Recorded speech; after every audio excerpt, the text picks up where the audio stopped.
Well, that's a lot of details involved in that. Let's see. The Baha'u'llah's revelation is unique.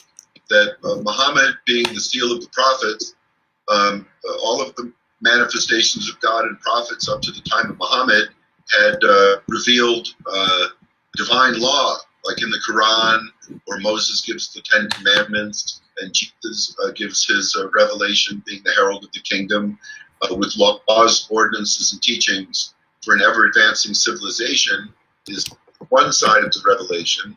And the other side is the spiritual qualities and attributes of God: love, justice, generosity, concord, fidelity, harmony. And the spiritual reality remains everlasting and unchanging, that part of the revelation. And the laws, ordinances, and teachings for an ever-advancing civilization, this is modified and developed. In all of the previous dispensations, with Muhammad being the seal of the prophets, the divine law was given through the manifestation. In this covenant that Baha'u'llah makes, he appoints two individuals to succeed him, and then the group of the Council of the Universal House of Justice. And what he does here is he allows the people to form the legislation where they will legislate divine law for the people, meaning that the decisions of the House of Justice that the people vote on will be the truth and purpose of God for that time and that day and age. And the Baha'i people that had been exposed to this revelation since the days of the Bab and Baha'u'llah and Abdul-Baha, and during the ministry of Shoughi Effendi, had just seen individual successorships, like in the other revelations where we see the high priests that is a father-to-son lineage that succeeds Moses, or the imams that are father-to-son lineage that come from Muhammad's daughter Fatima and her husband Ali, the 12 imams. But the world has never seen a revelation but it was prophesied that God would bestow the ability of the people governing themselves and working as a group to determine for themselves by voting what the truth and purpose of God is. And this is the opposite of being told what to do by someone else. This is kind of what the Bab says in one of his writings, that we should, and Baha'u'llah says this too, that we should see the truth through the eye of the manifestation. And once we see the reality of what's taking place, the Bab says now we need to, now that we've seen it through the manifestation's point of view, we need to see the truth with our own eyes and not through the eyes of our neighbor, and have our own point of view. So the Davidic kingship after Shoughi Effendi is a part of the council. The Shoughi Effendi's successor was the first International Baha'i Council, which was the Universal House of Justice in embryo, and the Davidic king is just the president of that and only has a vote of one in legislative and judicial matters. So here we see a point of unity in the cause that does not have veto power and is not an absolute form of government, and we're not to have an authoritarian state in the Baha'i culture. The Baha'i culture that Abdul-Baha also emphasized, Abdul-Baha stated that we should all be equal with Abdul-Baha, that we're all human beings, and we all have our own personal fallibility and our own personal growth and things like this. So the idea of being free from all error, or the conferred infallibility, passes down from Baha'u'llah to Abdul-Baha to Shoughi Effendi to the council. So Abdul-Baha's little son, Hussein, died at infancy. And Baha'u'llah wrote a tablet saying there was a divine wisdom in this. And in the Holy Scriptures, in Genesis chapter 49, verse 10, it mentions this prophecy called the Shiloh Prophecy. And it says that the scepter of Judah, of the line of David, that the scepter shall not pass from between the feet and legs of Judah until Shiloh comes, and unto him shall the gathering of the people be. So what this shows us is that when the natural son of Abdul-Baha did not survive, Abdul-Baha adopted Charles Mason Reamy, an American, to be Charles Mason Reamy Agsan, his adopted son that Abdul-Baha then appointed to succeed him to the throne of David in his own writing. And Shoghi Effendi was aware of this, and he wrote about this, and he gave a token of the inheritance that Abdul-Baha had left for Mason Remy, symbolizing the throne of David. And Shoughi Effendi was named in the Will and Testament to replace Muhammad Ali as the second individual successor, and he's also the executor of Abdul-Baha's Will and Testament. And in 1921, in November, when Abdul-Baha passed on, he invited Mason to the Holy Land and translated the Will and Testament and showed him this, and he gave him a packet of the sacred locks of Baha'u'llah and coagulated drops of Baha'u'llah's blood, representing the bloodline of David that was now transferred successfully from Abdul-Baha to Mason, and the hair representing the headship of the International Council. So one of the other things the people are deprived from in the absence of knowing about the continuation of the throne line of David in the guardianship of the faith, or these Davidic kings that are in exile now, the exiled monarchs of King David, and so forth, is that it functions as a test for the people, that while it's the cause of unity in the people being able to recognize it, because everyone has their own opinion and different point of view, Abdul-Baha says through the contrast of differing opinions, the spark of truth will come forward. So these guardians are like Mason and his only son Pepe, and myself have our own points of view and are subject to being outvoted or participating in Baha'i consultation and having our views modified. We all are equal participants in the voting process. And this is different than anything people have experienced before. Usually in religion, in the Christian faith, they have blind faith and they do whatever the priest or the clergyman tells them. And in some of the Islamic communities, they practice what is called taqlid, which is the blind acceptance of the hierarchy of spiritual leaders. And Baha'u'llah and Abdul-Baha eliminate this in their covenant by giving everybody the franchise to teach. As soon as a person hears the word Baha'i or Baha'u'llah, they're just as authoritative a successor in receiving their rays of the Holy Spirit to then start teaching the cause of God without going to a seminary or an official school or something like this, but sharing and spreading the Spirit of God in their own personal teaching effort the way they understand it. Now, the majority of people are not in acceptance of the throne line of David continuing because they're unaware of how Baha'u'llah and Abdul-Baha inherited this. So we've been able to produce Baha'u'llah's genealogy. We have this online. And the main group of people, the Sans Guardians, at the time of Shoughi Effendi, and when the Hands of the Cause were active in the 1950s, were also working on Baha'u'llah's genealogy. And Dr. Grover Gonzalez has published one of these for the Sans Guardians that you can see online. One of the places it's available is the Baha'i Academic Resource Center. And in there, he shows that Baha'u'llah and Abdul-Baha are the descendants of the exilarchs, the exiled monarchs of King David, back to Exilarch Bostanai, who was one of the viziers of the Persian court during the days of the Prophet Muhammad, and who had inherited the property in Tabaristan, or Mazindaran, to be his fiefdom, or the province of which the Davidic kings, in harmony with the Shahs of Persia, at the time of Cyrus the Great, and later the Sasanian Shahs, for the government. So when people realize that this is correct, and that Baha'u'llah and Abdul-Baha have inherited the throne of David, well, then naturally, in the Bible and in the Quran, in the Psalms, it says that the throne of David will continue forever, for the entire 5,000 centuries of the Baha'i cycle. So what Pepe did is he adopted and appointed myself to succeed him in the same manner and style that Abdul-Baha adopted and appointed Mason Remy to succeed himself to the throne of King David. And the succession to the throne of David is confined to the presidency of the Universal House of Justice.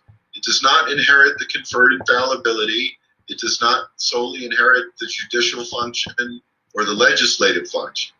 But the executive branch in the Baha'i faith and the throne line of David continuing does inherit the executive function of the Universal House of Justice. So within the meetings, it chairs the meetings, it has a vote of one, it has no veto power, a majority or unanimous votes pass at the level of the International Baha'i Council / Universal House of Justice. And when the meetings are concluded, it's the function of the executive branch to implement and carry out the decisions of both the explicit revealed text and the legislations and adjudications of the House of Justice that will be modified to fit and fulfill the needs of the time in which we live. So in order to bring this test full circle, there's a prophecy. And the prophecy states that in the first century of the Baha'i revelation, the world will take 100 years to get to the point where they are Baha'is in spirit and use their intellect, the majority of people, to be able to even recognize what the foundation and the truth of the revelation of Baha'u'llah is. And this 100 years is coming up. It's the centenary of the heroic age of the Baha'i faith. Shoughi Effendi states that the heroic age of the Baha'i faith starts with the Bab in 1844 and concludes with the passing and ascension of Abdul Baha on November 28th of 1921. And that closes the heroic age in the history of the Baha'i dispensation. And this November 28th of 2021 will be the 100-year anniversary, or the centenary, of the heroic age of the faith. So in order to bring this test full circle, as the majority of people were unable to recognize that International Baha'i Council as the son of Shoughi Effendi, a non-biological son, in lineal succession to Shoughi Effendi, then they also didn't understand how Mason Rimi was the president of that council, being a different type of guardian than Shoughi Effendi, one that is restricted to the presidency of the Universal House of Justice. So it doesn't perform a function of revealing prayers or being the exemplar of the Baha'i teachings of the way, or giving divine revelation directly from God. This is the roles of Baha'u'llah and Abdul Baha. It's not the sole entity that puts together the Constitution and the administrative framework. Shoughi Effendi adumbrated this. And so the writings of Baha'u'llah and Abdul Baha and Shoughi Effendi are available to the Baha'i people, where any 9 of them get together, they can implement them the way they understand it, with the knowledge and power of the covenant, to then live in a Baha'i society in their own local area.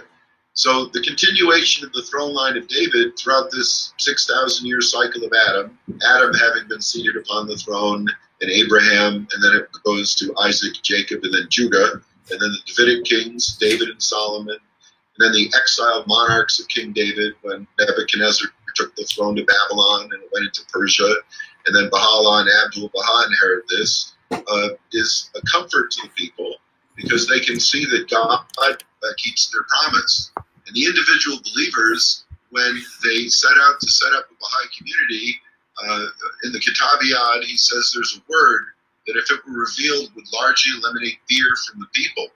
The throne of David, irregardless of the personality and the characteristics of the person that might be the lineage holder in the current generation or the day and age that we live in, just in general, the preserving of the covenant and how God has protected the throne line of David gives the rest of the people of the world hope and confidence that God will protect and guard them also individually, that they are able to come under the protective influence of God through the shield of the covenant. And they feel this spiritually. The individuals who are under the provisions of the covenant and can see how the prophecy and the criteria is fulfilled are spiritually emboldened within and of themselves to attain a state of certitude where any one of the true believers of the rod of iron could stand up with the entire population of the planet against them and still not waver in the trustworthiness of their own third eye, seeing the truth with their own eyes, not through the eyes of their neighbor, which is the divine justice, and receive their own inheritance of the great station that's set aside for them, like stated in the hidden words, "Thy heart is my home, sanctify it for my descent. The Spirit is my place of revelation, cleanse it for my manifestation."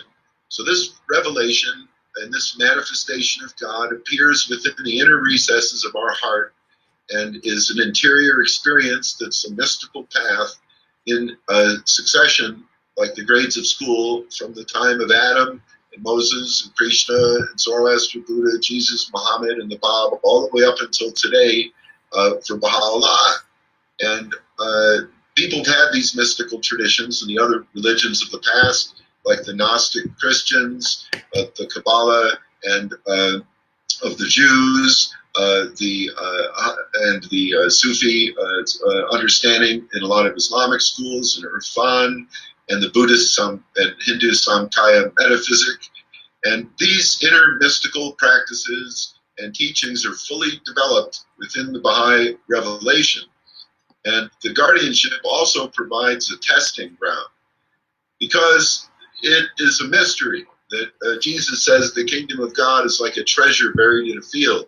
The way God has set up his test in his covenant is a test to test the people, to see if they're going to use their intellect to go by the criteria that God gave, which in the greater covenant is the fulfillment of prophecy, that they fulfill prophecy by their prophesied name, their prophesied date, their prophesied address, and their prophesied mission. We can identify Jesus, who fulfills this type of prophecy. Muhammad fulfills this type of prophecy from the Bible also. And the Bab and Baha'u'llah are also prophesied in this way in the Bible and in the Quran and in the other holy writings of the world. They fulfill a criteria that a human being can use their intellect in spiritual matters and see that the criteria is fulfilled. And the promised ones of the Will and Testament are the Davidic kings, which are the guardians of the Baha'i faith, and they have a criteria to fulfill also. And this criteria of the Lesser Covenant is a dual criteria, that they have to be an Ogson, a branch of wood, adopted or a natural son, and they have to be appointed by the previous Davidic king within their lifetime. And this is how it's been since the time of David, when David picked his son, and then he appointed him, Solomon, to be his successor. So the first criteria is more important than the second one. The most important part is that they're of the family and lineage of King David through Baha'u'llah and Abdul-Baha in this male line, father to son inheritance.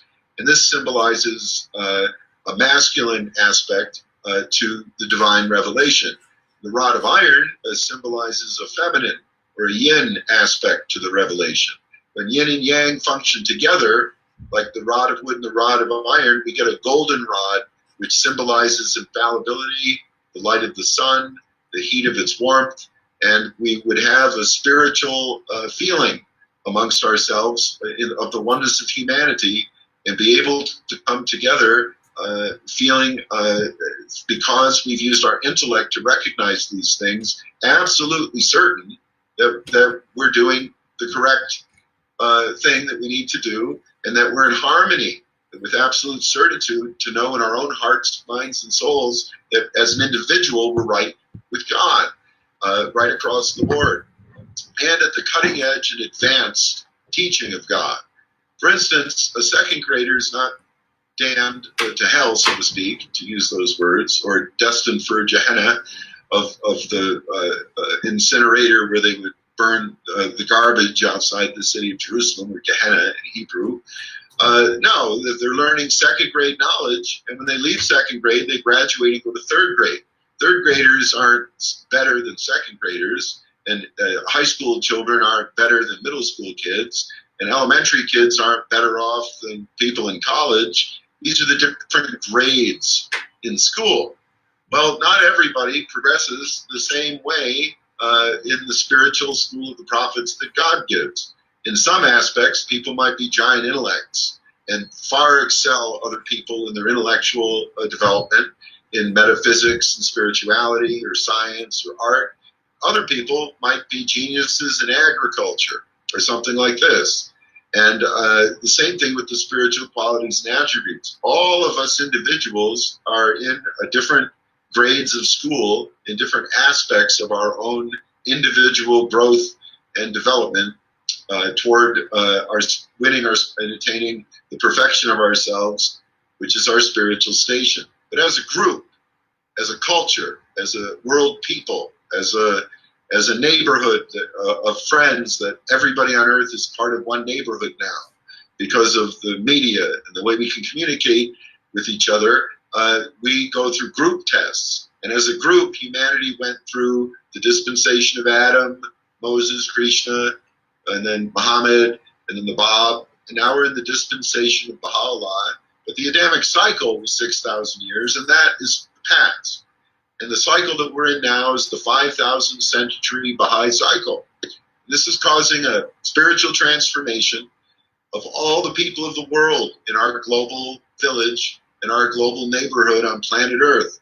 And the teachings and the writings of Baha'u'llah and Abdul-Baha are essential for the people to be educated, to see how these gifts that God has given us through this revelation meet the needs for our time. So in order to bring this about, the mystery of Shoughi Effendi's son that succeeded him is that it's a non-biological son. There's two lines of successorship. The line of infallibility, which goes from Baha'u'llah to Abdul-Baha to Shoughi Effendi to the people, who then elect the House of Justice. And the line of wood, which goes from Baha'u'llah to Abdul-Baha to Mason and Pepe and myself. And as the majority of people stumbled on the test of understanding how Mason Remy inherited the throne of David as Abdul-Baha's Aghsan's son, that Abdul-Baha himself appointed to succeed Mason to the throne of David, is why when Pepe, the grandson of Abdul-Baha, Mason's only son, chose the method and style of Abdul-Baha to adopt and appoint his successor, which would be myself, in the same manner and style that Abdul-Baha chose Mason. So when the people use their intellect to see how the successorship passes from Pepe to myself, it's the same test of the succession from Abdul-Baha to Mason. And a person who is going to be guided by God to recognize how Mason Remy fulfills that criteria, as the president of First International Baha'i Council, or the first president of the Universal House of Justice, is also going to be able to easily recognize the natural branch, myself being Jewish, that was then grafted back in to the throne line of the lineage of the continuation of the guardianship from Baha'u'llah and Abdul-Baha to Mason to Pepe and myself. And this is the thing that confused the people. There was dichotomy, and a dichotomy means two things. Abdul-Baha inherited both the throne of David and the divine guidance of the conferred infallibility. And Muhammad Ali would have inherited both of these also. But because Muhammad Ali withdrew and abandoned the covenant and attacked his brother Abdul-Baha, he vacated his slot. So Abdul-Baha appointed his grandson through his daughter, Shoughi Effendi, to inherit the conferred infallibility, but he adopted and appointed Mason Remy to inherit the throne of David. This is important. This test happened during the last 100 years, so we wouldn't be confused by thinking that the people who inherit the throne of David are infallible or have received divine guidance in and of themselves as an individual. They have not. The infallibility which we enjoy in the Baha'i world today is because our group, all of the believers, Alim of iron, and the fellow believer, the Aghsan of wood, come together, and our community is golden. It's symbolized by a rod of gold, and when we elect our local, national, and universal House of Justice, the entire system is golden. And we follow the golden rule even which is the covenant of friendship amongst ourselves as equals, to do unto others even better than they would unto us. So to summarize, the test, it comes from also in the guardianship that they seem to try to outdo each other on the way they appoint their successor. But passing this test is as easy as falling off of a log, Dr. Jensen has said. And the people who are able to recognize this have a certain quality and attribute in their close relationship with God, where they ask God to guide them. And this is how they come into recognizing the throne of David today. When they do this, they meet the other people who've also been guided by God to do this. And this is why they're the believers. And with the believers, it says, will elect the house of justice. So in the Will and Testament, it says the universal house of justice will be elected by universal suffrage, that is, by the believers. Well, if they believe in God and they turn to God, God will show them where the current throne of David is and who the lineage holder is for their day and age. And those are the fellow believers. So people that don't have the knowledge of the throne of David or are not in a friendly relationship with their fellow believer who is of the family of Baha'u'llah and Abdul-Baha, although a regular believer like themselves, aren't part of the community of people who have discerning faith that are awake to elect the house of justice. Any group of 9 people could get together and claim to be a universal house of justice. But how do we know they're the real house of justice? And why should we accept their legislations and adjudications? So the point of unity in the covenant gives the power back to the people, because the people have the ability to form their councils and communities, which is the cause of order amongst the plurality and diversity of the people, as it states in the Tablet of All Food by Baha'u'llah. Whatever Israel, the Ummah, the Sangha, the Ecclesia, the body of believers, whatever the community has ruled is lawful food for it, it rules what's lawful for itself. And this is the great gift of the covenant today, is bestowing legislation and adjudication upon all of the people of the world to be able to govern and come together cooperatively to use scientific methods of parliamentary procedure and scientific methods of spirituality,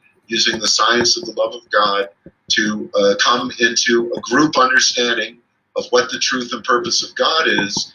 And there's no dictator or authoritarian aspect to this Baha'i attitude toward our culture and group. And the guardianship of the faith and the throne of David provides the means of unity, and the gathering and assembling of the people functioning in Baha'i consultation with councils, local, national, and universal, or houses of justice, forms the order of the body of believers.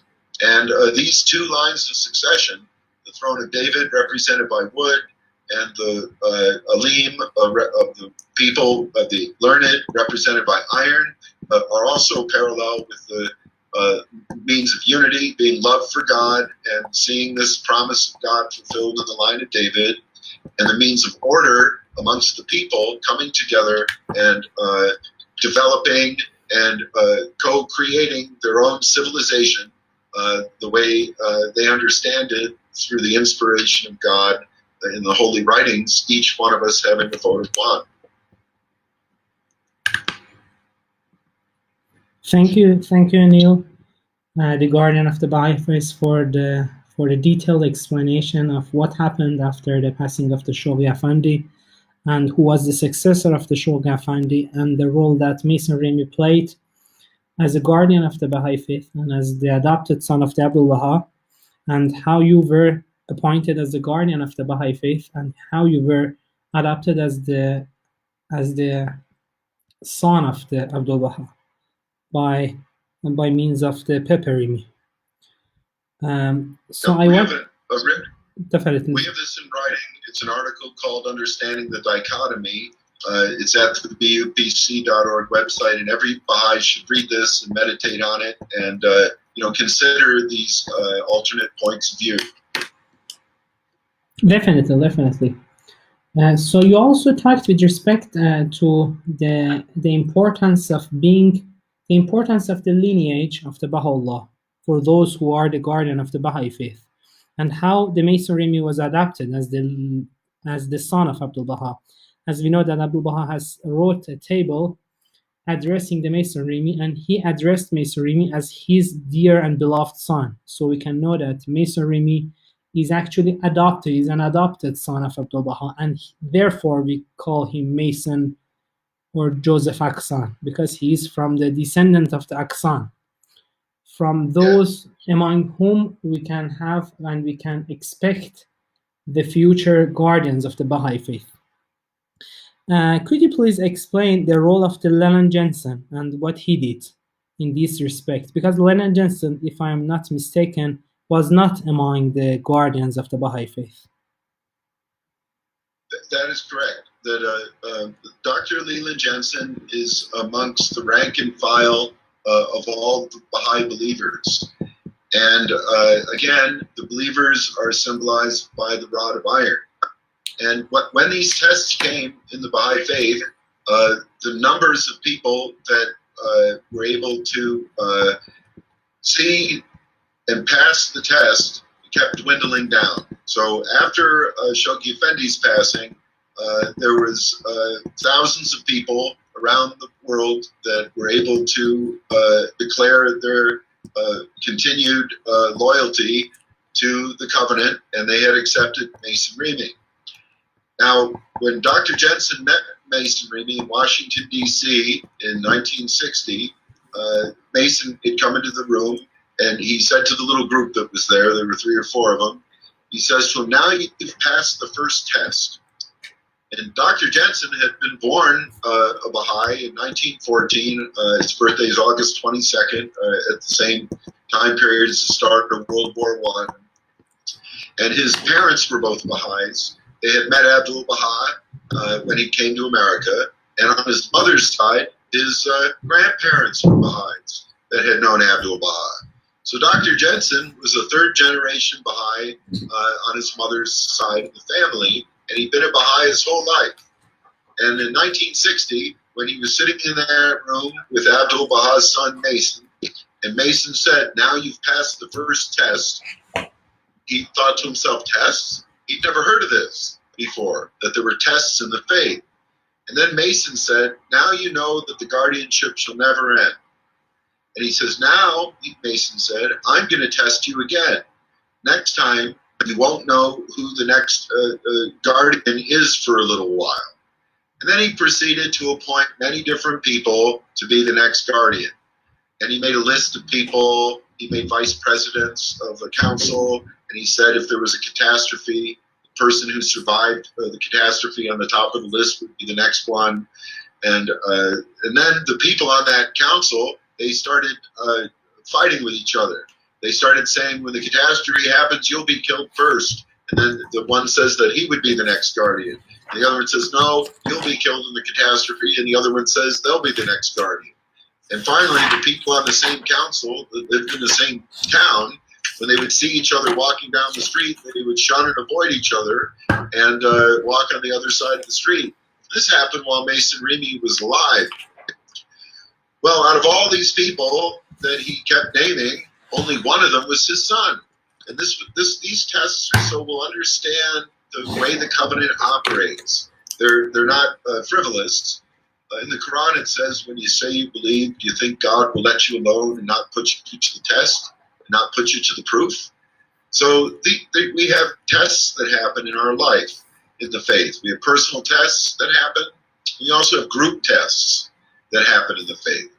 And some of these tests were Dr. Jensen described as death tests.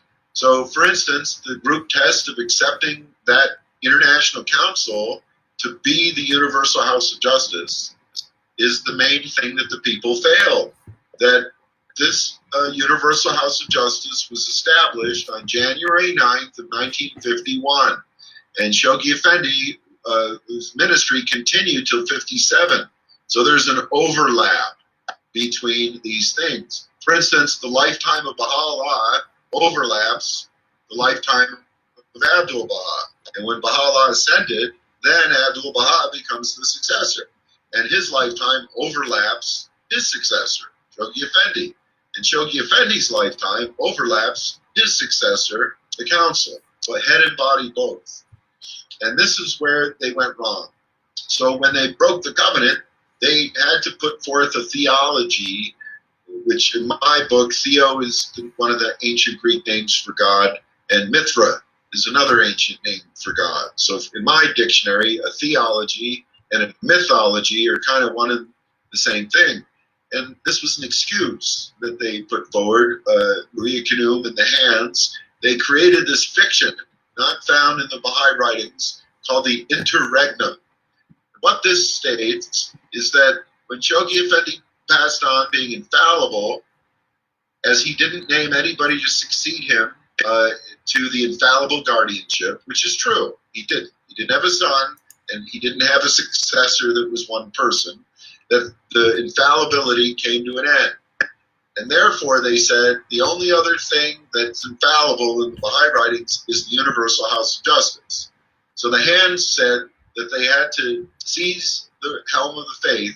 Maria Kanum says to seize the reins of the faith, to have the interregnum, so that they could go from one point of infallibility, Shoughi Effendi, to the next point of infallibility and divine guidance, electing the universal house of justice. And in between that, we have the reign of the Hands, which is the interregnum. Well, the Hands are not infallible. Nowhere in the Baha'i writings does it say the Hands of the faith, or Maria Kanum, receives divine guidance. The Will and Testament ends by saying, and everybody should turn unto the center of the cause of God, Shoughi Effendi, and the house of justice. Well, that house of justice was in the world during the last 7 years of Shoughi Effendi's ministry. So when the Hands put this idea out there, they derailed the people from turning to the council that was already in existence of the Universal House of Justice that was there in 1951, 1952, 1953, 1954, 1955, with the same members on it, 1956, 1957. As soon as Shoughi Effendi passed on, Maria Kanum and Mason Remy should have called a meeting of the First International Baha'i Council, and it would have guided the faith. But instead, Maria Kanum, during the catastrophe in London and the emotionality of the people losing the beloved guardian Shoughi Effendi, announced that the Hands of the cause of God would meet in the Holy Land, and they would decide the future of the faith in the community. When the people turned to the Hands and the conclave of Hands, they came out from under the protection of the Will and Testament of Abdul-Baha in the last verse that says, after Shoughi Effendi, the center of the cause, turn to the center of the cause, and then the house of justice. It doesn't say turn to the center of the cause, Shoughi Effendi, and then after him, the Hands of the cause of God. So this is where they went astray. And this was meant to be. It was meant for all of the people to go astray, for all of the people to violate the covenant of God, and for everybody in every religion on earth to be in violation of their covenants that God has given. And I was raised Jewish, and in my particular family, I asked my mother once, to explain why things were the way they were in the world and in our situation. And her father is a descendant of Moses' brother Aaron in the male line from the line of high priests for the Jews. And he told her this. He told her what she told me, that according to Moses, there's a three-part covenant. There's a blessing, and then a curse, and then a regathering. And these are spoken of in the book of Deuteronomy in chapter 28, 29, and 30. And according to my grandfather, who's from the line of Aaronic priests of Aaron, that he explained that when the Jews broke their covenant back at the time of King Solomon, they were then punished, and the curse of Moses came upon our people, and we were scattered all over the world and brought into exile, and that we are under the curse of the covenant of Moses. And that when we're able to recognize the coming of the Messiah, which is Hebrew for anointed one, the way the word Christ is Greek, meaning anointed one, the full title in Hebrew is Messiah ben David. We would recognize the Messiah ben David, the Davidic king that's prophesied to come. We would come out from under the curse of Moses, and we would then receive the promise of the regathering and the blessings of God that were in the third part of Moses' covenant. So I never had a problem with this. I was just understanding that we were all covenant breakers, in Baha'i words, or in Jewish words, we're under the curse of Moses. Well, it doesn't mean that an individual, is cursed. It means the individual would turn to God and pray to God and ask God to guide them out of the curse or out of the covenant-breaking situation. So one of the prophecies states that by the end of the 20th century, the whole world will be Baha'i. So this is my point of view, not everybody has to accept this, but I believe, in my point of view, it holds to that prophecy. I believe that when the 9/11 happened, the entire world became Baha'i. And by Baha'i, I mean that the core, deep value of all the people of the world that we saw marching with George Floyd recently, just last year, that this started 20 years earlier after the 9/11, when everybody decided that the most important thing in their life that defines who they are is being a human being. And because we're all human beings, we want to become real human beings. And a real human being is somebody that has the deepest core value of the oneness of humanity. And this is the theme of the dispensation and the cycle, the 5,000 century cycle of Baha'u'llah. The throne of David is just the sign of God, symbolizes as an emblem the oneness of humanity. And it does this by picking a fallible person who's a human being just like everybody else, that the people can do whatever they want. In the Adamic cycle, God sent all of these manifestations, and the people did whatever they wanted with them. They shot Krishna with an arrow. They gave Buddha a poisoned plate of food that he ate and died. Moses was banished and in exile and led the people through a wilderness where he died outside of the promised land, wandering outside of Egypt, which was his home. Baha'u'llah and the Bab experienced banishment and exile. Muhammad, and then Bab was martyred with 750 rifle rounds and imprisonment. Jesus Christ was crucified. Imam Hussein had his head chopped off with a sword. The other imams were killed or poisoned in different ways, like Al-Rida, the eighth imam, was given poisoned grapes, they say, by the intrigues in the court of Al-Mamun, the Abbasid caliph that was thinking of naming him to be his successor. And Muhammad was run out of town.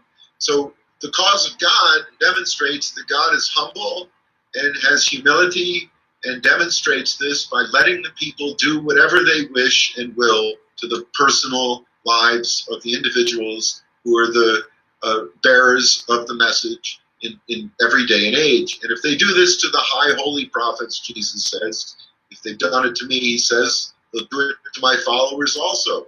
So we see that anybody that comes under the covenant in their day and age, whether it be with Jesus in Jerusalem, or Buddha in India, or Muhammad in the city of Yathrib, Medina, or the Bab in Persia, or aligns themselves with the power of the covenant of Baha'u'llah today, also starts to experience the same types of troubles and tribulations.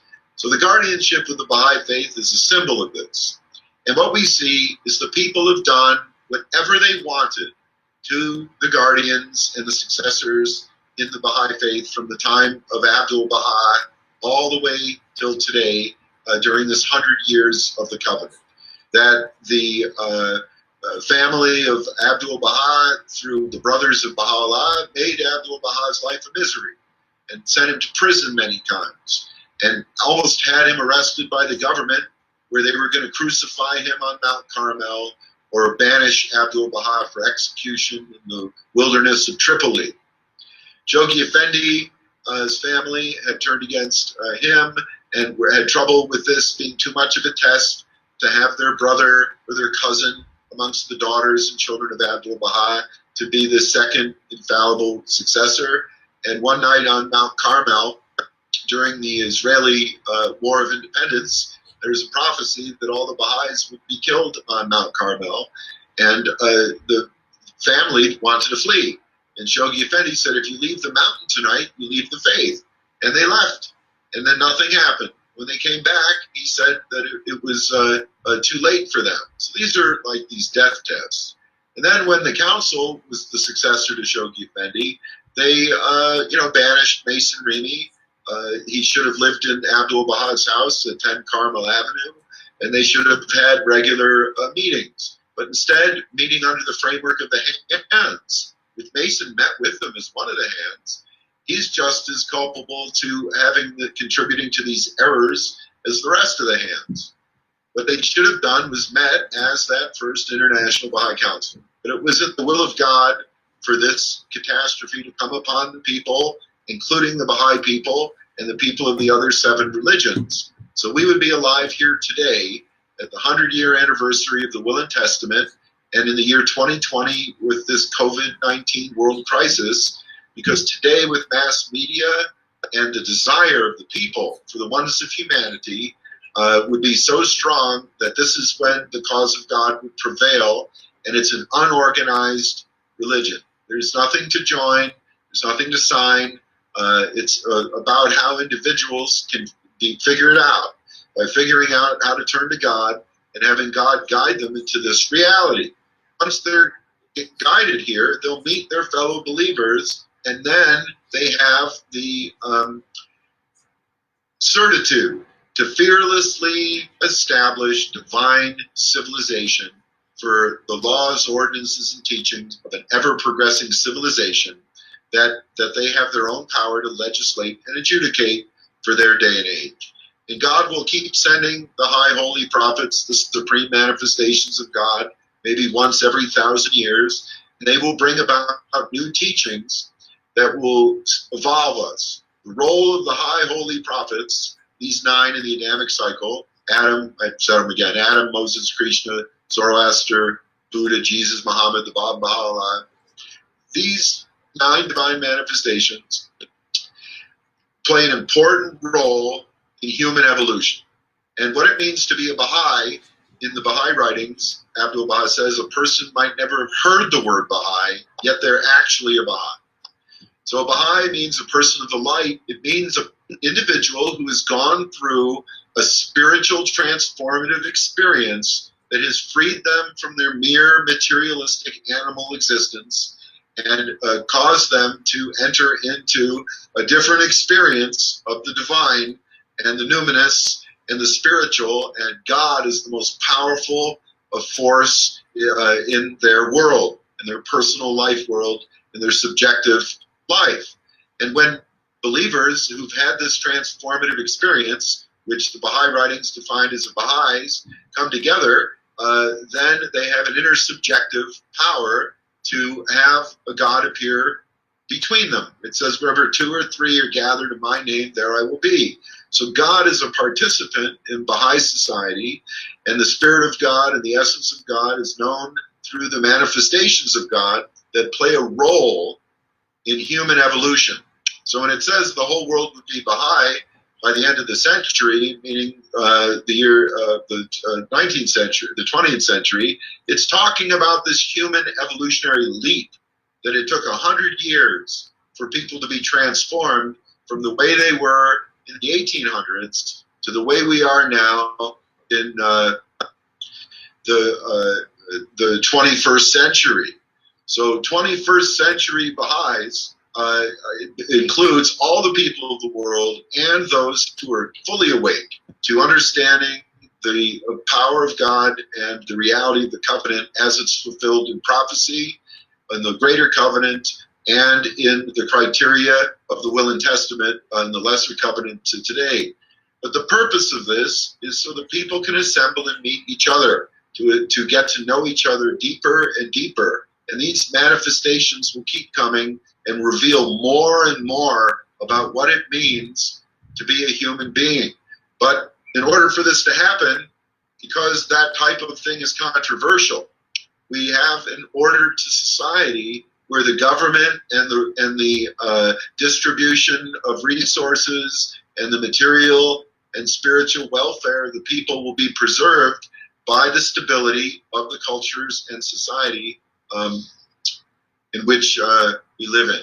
Now, I know I've spoken a little bit longer. I'd like to read this one writing that sums it up about what's happening today at the 100-year centenary of the heroic age, which concluded on it started on March 21st of 1844, and on November 28th of 1921 was the close of the heroic age, and 100 years added to that makes November 28th of 2021 the centenary of the heroic age, and how America was chosen in its spiritual destiny. The way Persia is the cradle of the faith, America is the cradle of the administration, where we should see the faith in its spirit and intellect finally take emotional and material form in the culture and society because of the problems God has collected in the American nation by allowing people from every other country, culture, and belief everywhere else in the world to live in the United States. So the problems of the United States are the problems of all the countries in the world. Whereas the problems in Iran, for instance, there is 95% Shiite. The problems in Denmark, well, everybody there is Danish, and they have a uniform religion for the most part, but they have some immigration issues. Or the ones in Europe have some immigration.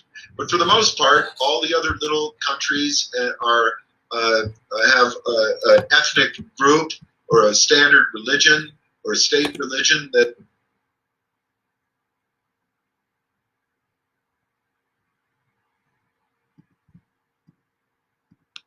the United States has all the problems of the world inside its own country. This is the writing that's given that I'll try to read now that talks about this. Okay. The American, this is from Shoughi Effendi, Citadel of Faith, July 28, 1954, subsection American Baha'is in the Time of World Peril. The American nation, of which the community of the most great name, which is the Baha'is, forms as yet a negligible and infinitesimal part, stands indeed, from whichever angle one observes its immediate fortunes, in grave peril. The woes and tribulations which threaten it, the American nation, are partly avoidable, but mostly inevitable and God-sent.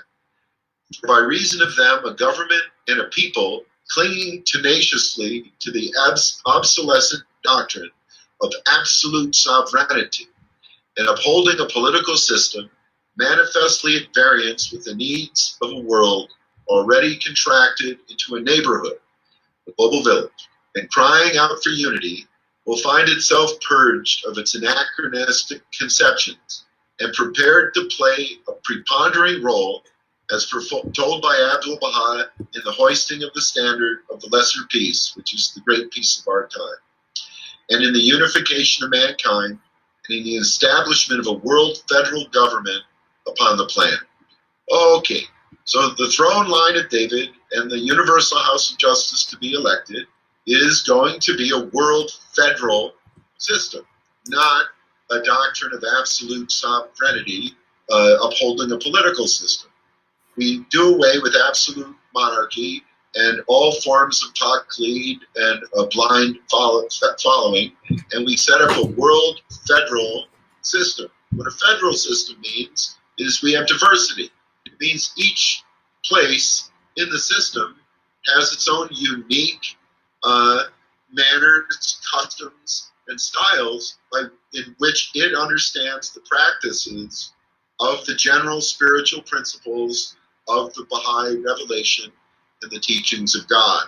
It's not a homogenized, uniform system where everybody has an outer form of unity by obeying some central authority that's an absolute sovereignty.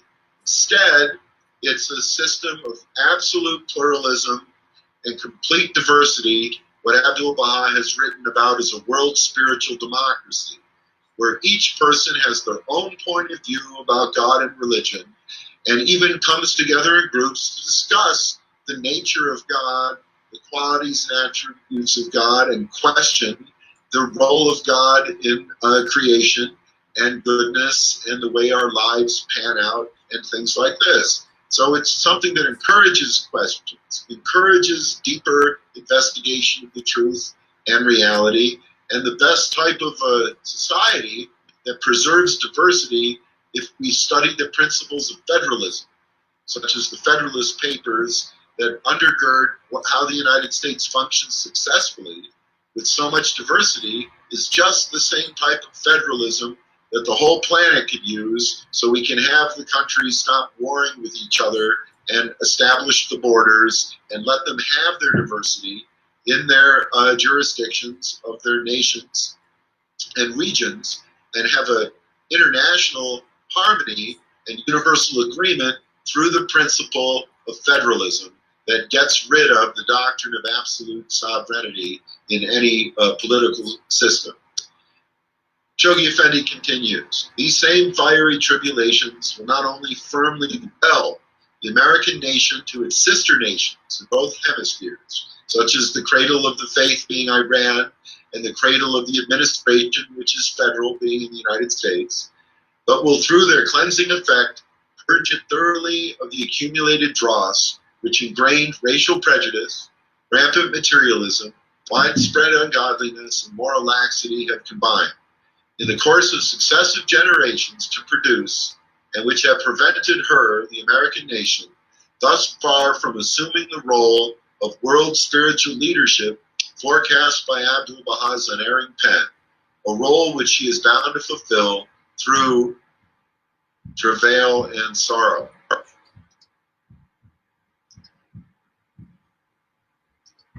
So we can see that this COVID-19 crisis and the things that started 20 years ago with the 9/11 are really part of a process that has been divinely initiated by God in the United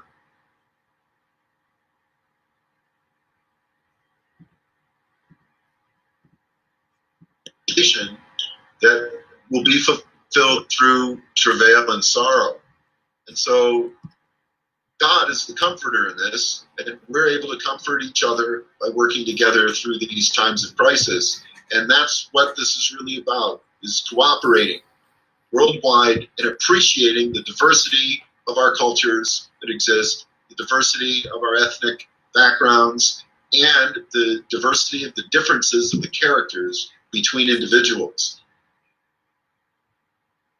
So there's a radical pluralism in the Baha'i faith, and the unity that the Baha'is wish to have and the people need comes from understanding this radical pluralism of the oneness of humanity on the one side, having the independent radical pluralism of the independent investigation of the truth on the other side.